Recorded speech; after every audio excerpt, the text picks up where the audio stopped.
breaks.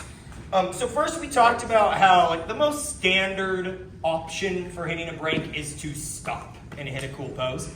You want to have some speed, possibly like difficulty or turning or momentum going into that, so the stop contrasts whatever it was before rather than just being like do da da da ha and then just sort of looking like you got stuck, for example. So we started out with just this drill of just like getting comfortable with sort of your own body, like I'm picking up the foot a little bit, using my upper body, maybe my arms, maybe my head, turning it one way or the other. This is always a good choice, but then we could start to shift the weight to one way or the other, be more into the knee, have the legs come in if we want to, so we've got kind of a few different options there.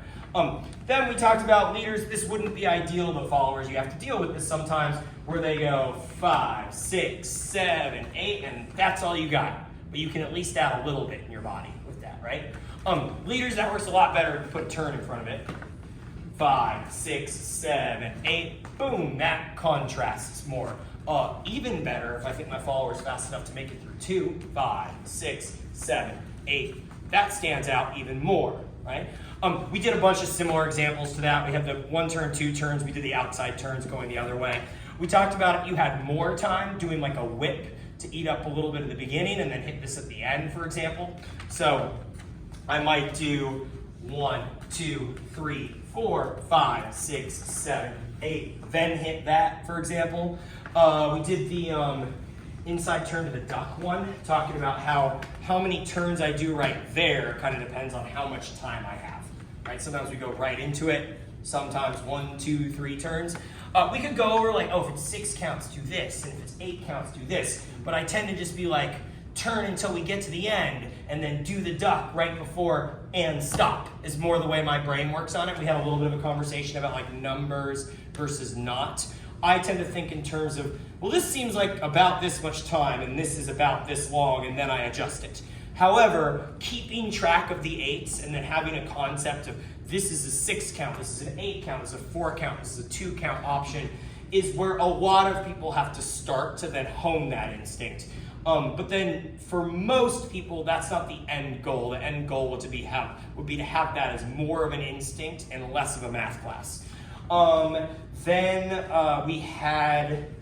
we talked about not just getting out to here. So I kind of used the generalization of moments where you would often like slow down into something.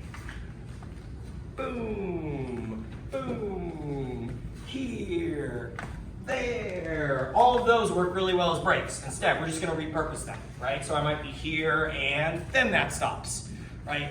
Or we might go here and then this is quick stop instead of slow as we get there. Followers, you often don't know exactly where you're going to be, but you know when you're probably going to stop, and I'd like you to make a choice to kind of complement that with a pose. So you don't look like you just followed and just got frozen mid-motion. You were like, oh, I made a decision about I want my head to look this way, or I want my arm or my leg to do this.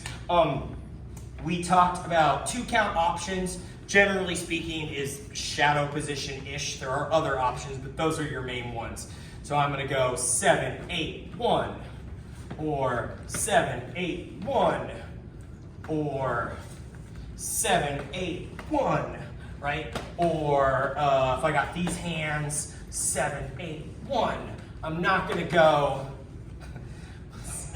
7, 8, oh no, right? If I'm on this side, okay, now these ones don't work, right? So on this side, I often like to do this one where I pull through here. Works really well. Or your slingshot works pretty good. We're doing a turn right there. Works pretty well as well. Then, let's see, okay, 8, 6, different poses. All the different spots. Okay, that gave us all the different timing ranges. I talked about how sometimes on really long breaks or just to mix things up, I will actually do something that's like a big slow motion instead of a stop. Right? So if I know this is a long break, instead of going dip, wait for it, and then moving out of it, I might go, oh, you know what, let's just make this really slow and eat up that whole thing and then come up, for example. Followers, the slow one's a really good solution for you if the leader didn't realize there was a break. So they're just blowing through it and they're leading like some turns. You're like, hey, wait a second, there's a brake here. We're gonna say the brake's on 1, and then you're just gonna be all slow motion-y in the middle of my turns. I'm just kind of going along like 1, 2, 3, 4, 5, 6, 7, 8. Oh, thank you. Works better than just dead stop freezing. Tends to be a little bit more abrupt with them.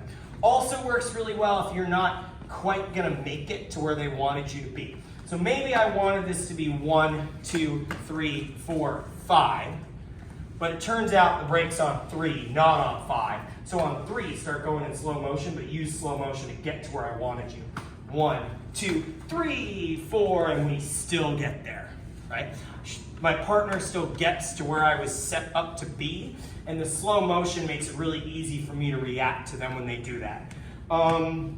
We talked about if you have really short breaks, how I'll do the just kind of over enthusiastic, like hit or like pow and go. Sometimes that's like a hitch, boom, right? Or I'll do like a tuck and put a little bit too much into it. Or a slingshot, 1, 2, ha ha, or that side. Or I like do the repeating whip, but very booty poppy, for example. And that works really well for those ones where like it's a break, but the music doesn't really stop afterwards. Then for repeating ones, we talked about how I'm gonna put the break into something that still maintains like a connection and a preparation. Like we're stretched away so I can pull in, or we're prepped so we can turn, or we're in compression so we can push away. Something that still keeps a build up that I would normally be able to go fast afterwards. However, you do lose a little bit of potential energy. So we talked about like on a hip catch, boom, so we hit the brake here, there's another brake right away, so I gotta go fast. But you're gonna see just a split second of I move first, then I move my follower.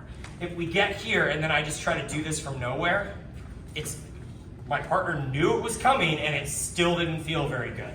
You have to do that little bit of warning with your body. So I might be like, and hit, me then. And then that will give them the fast response that you're looking for, trying to come out of that kind of frozen moment. All right, anybody feel like I forgot anything? Sweet. Thanks so much. Thank Great you. job, guys. Come visit me sometime.